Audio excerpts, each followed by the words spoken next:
నమస్తే. ఆంధ్రప్రదేశ్ రాజకీయాల్లో వైఎస్ఆర్ కాంగ్రెస్ పార్టీ అధినేత వైఎస్ జగన్మోహన్ రెడ్డి వేస్తున్న అడుగులు ఇప్పుడు సరికొత్త సంచలనాలకు, పక్కా పొలిటికల్ డిస్కషన్స్ కు దారితీస్తున్నాయి. గత సార్వత్రిక ఎన్నికల ఫలితాల అనంతరం చాలా వ్యూహాత్మకంగా అడుగులు వేస్తున్న జగన్ ఏ చిన్న అవకాశం దొరికినా చాప కింద నీరులా నేరుగా క్షేత్రస్థాయిలోకి దూసుకుపోతున్నారు. గతంలో అధికారంలో ఉన్నప్పుడు పరిపాలనా పరమైన బిజీ వల్ల ప్రజలకు తనకు మధ్య ఏర్పడిన గ్యాప్ ను ఇప్పుడు బాధితుల పక్షాన్ని నిలబడటం ద్వారా వేగంగా పూడ్చే ప్రయత్నం చేస్తున్నారు. ఎక్కడ ఏ చిన్న అన్యాయం జరిగినా, ప్రమాదం వాటిల్లినా తానే స్వయంగా బాధితుల ఇళ్లకు వెళ్లి భరోసా ఇస్తుండటం దేశవ్యాప్తంగా ఎక్కడ ఏ చిన్న అన్యాయం జరిగినా, ప్రమాదం వాటిల్లినా తానే స్వయంగా బాధితుల ఇళ్లకు వెళ్లి భరోసా ఇస్తుండటం రాష్ట్ర వ్యాప్తంగా చర్చనీయాంశంగా మారింది. జగన్ డైరెక్ట్ గా గ్రౌండ్ లోకి రంగప్రవేశం చేయడంతో అటు పార్టీ లీడర్లు, ఇటు కార్యకర్తల్లో మునుపెన్నడూ లేని విధంగా సరికొత్త జోష్ కనిపిస్తోంది. వైజాగ్ స్టీల్ ప్లాంట్ బాధితుల నుండి మొదలుకొని నిన్న జరిగిన వైజాగ్ బోటు ప్రమాద బాధితుల వరకు జగన్ జరిపిన తాజా పరామర్శల పూర్తి వివరాలను ఇప్పుడు ఈ వీడియోలో క్లియర్ గా చూద్దాం.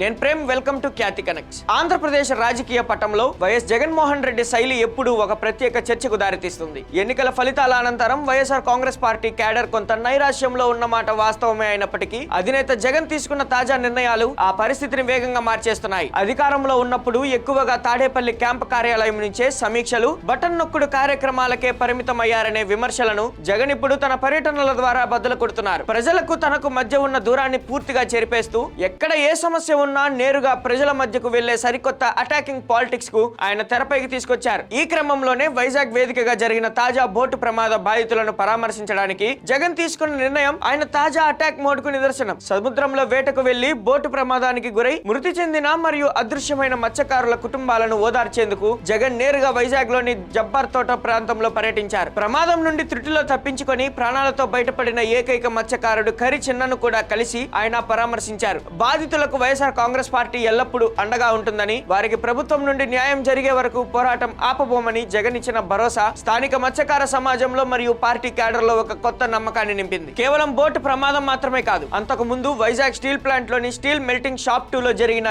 ఘోర ప్రమాద బాధితులను పరామర్శించడానికి కూడా జగన్ స్వయంగా రంగంలోకి దిగారు. ప్రమాదంలో మరణించిన మరియు గాయపడిన కార్మికుల కుటుంబాలను కలిసి నైతిక మద్దతు ప్రకటించారు. అంతేకాకుండా స్టీల్ ప్లాంట్ ప్రైవేటీకరణకు వ్యతిరేకంగా మరియు కార్మికుల హక్కుల రక్షణ కోసం తమ పార్టీ అండగా ఉంటుందని స్పష్టం చేస్తూనే కూటమి ప్రభుత్వ పరిపాలన నిర్లక్ష్యం వల్లే ఇలాంటి ప్రమాదాలు జరుగుతున్నాయని ఘాటుగా విమర్శించారు. పోలీస్ డిపార్ట్మెంట్ గానీ ఒక కంప్లైంట్ గానీ చేతికి వస్తే మనుషులు చనిపోతా ఉన్నారు, వెంటనే ఆదుకోవాలి అని చెప్పి ఎవరైనా కంప్లైంట్ చేస్తే స్పందించే తీరును మెరుగుపరచాలి అని అంటే ప్రభుత్వం అన్నది ఒక షాక్ తగిలితే తప్పనిచ్చి, ఆ అధికారులకు ఒక షాక్ తగిలితే తప్పనిచ్చి స్పందన అనేది రాదు. కాబట్టి ఖచ్చితంగా చెప్తా ఉన్నాం, ఈ చనిపోయిన 6 కుటుంబాలకు ప్రతి కుటుంబానికి ₹1 కోటి కాంపెన్సేషన్ ఖచ్చితంగా. ఈ పర్యటనల ద్వారా జగన్ కేవలం ఓదార్పుకే పరిమితం కాకుండా ప్రభుత్వ వైఫల్యాలను ఎండగట్టే ప్రధాన ప్రతిపక్ష పాత్రను సమర్థవంతంగా పోషిస్తున్నారు. ఇదే పరంపరలో విజయవాడ కృష్ణలంకలో సంచలనం సృష్టించిన గాదే సాయి కృష్ణ అనుమానాస్పద లాకప్ డెత్ ఉదంతం జగన్ అటాకింగ్ పాలిటిక్స్ లో మరో కీలక మైలురాయిగా నిలిచింది. సాయి కృష్ణ లాకప్ డెత్ పై పోలీసుల వైఖరిని నిరసిస్తూ బాధితుడి తల్లి విజయలక్ష్మిని ఆమె నివాసంలోనే జగన్ కలిసి పరామర్శించారు. ఈ కేసులో పోలీసులపై తీవ్రమైన ఆరోపణలు వస్తున్న నేపథ్యంలో నిజాలు బయటికి రావాలంటే కేంద్ర దర్యాప్తు సంస్థ లేదా సిబిఐ చేత మాత్రమే విచారణ జరిపించాలని జగన్ డిమాండ్ చేయడం రాష్ట్ర వ్యాప్తంగా సంచలనం సృష్టించింది. ఏ చిన్న సంఘటన జరిగినా జగన్ నేరుగా బాధితుల ఇంటి తలుపు తట్టడం వల్ల బాధితులకు ఒక రకమైన కొండంత అండ లభిస్తుంది. రాజకీయంగా కూడా ఇది పార్టీ నాయకుల్లో ఒక కొత్త ఉత్సాహాన్ని ఇస్తోందని క్షేత్రస్థాయిలో విశ్లేషణలు చెప్తున్నాయి. ఈ మొత్తం పరిణామాలను ఒక లోతైన జర్నలిస్టిక్ కోణంలో విశ్లేషిస్తే వైఎస్ జగన్మోహన్ రెడ్డి నైజం ఏంటంటే ఆయన ఒకసారి ఒక పొలిటికల్ టార్గెట్ అంటూ ఫిక్స్ చేసుకుంటే అది నెరవేరేదాకా అసలు ఊరుకోరు. గతంలో 2014 ఓటమి తర్వాత కూడా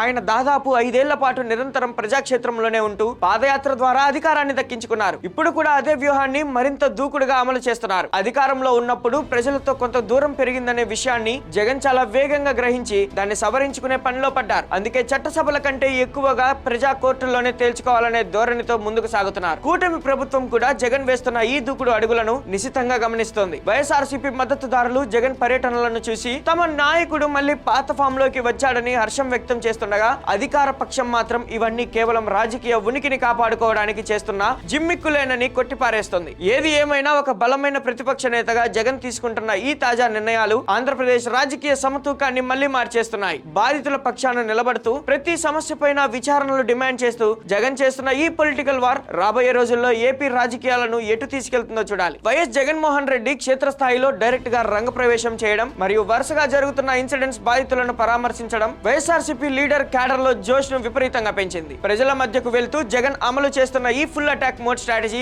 రాబోయే రోజుల్లో ఎలాంటి రాజకీయ ఫలితాలను ఇస్తుందో అయితే వేచి చూడాల్సిందే. మరి ప్రజల్లోకి దూసుకుపోతూ జగన్ తీసుకుంటున్న ఈ తాజా నిర్ణయాలపై మరియు బాధితుల ఇళ్లకు నేరుగా వెళ్తున్న శైలిపై మీ అభిప్రాయం ఏంటి? వైఎస్ఆర్సీపీలో పెరిగిన ఈ కొత్త జోష్ ను మీరు ఎలా చూస్తున్నారు? మీ అమూల్యమైన కామెంట్ ను కూడా కింద కామెంట్ సెక్షన్ లో మెన్షన్ చేయండి. మరిన్ని లేటెస్ట్ అప్డేట్స్ తో మళ్ళీ కలుద్దాం. కీప్ వాచింగ్ ఖ్యాతి కనెక్ట్స్.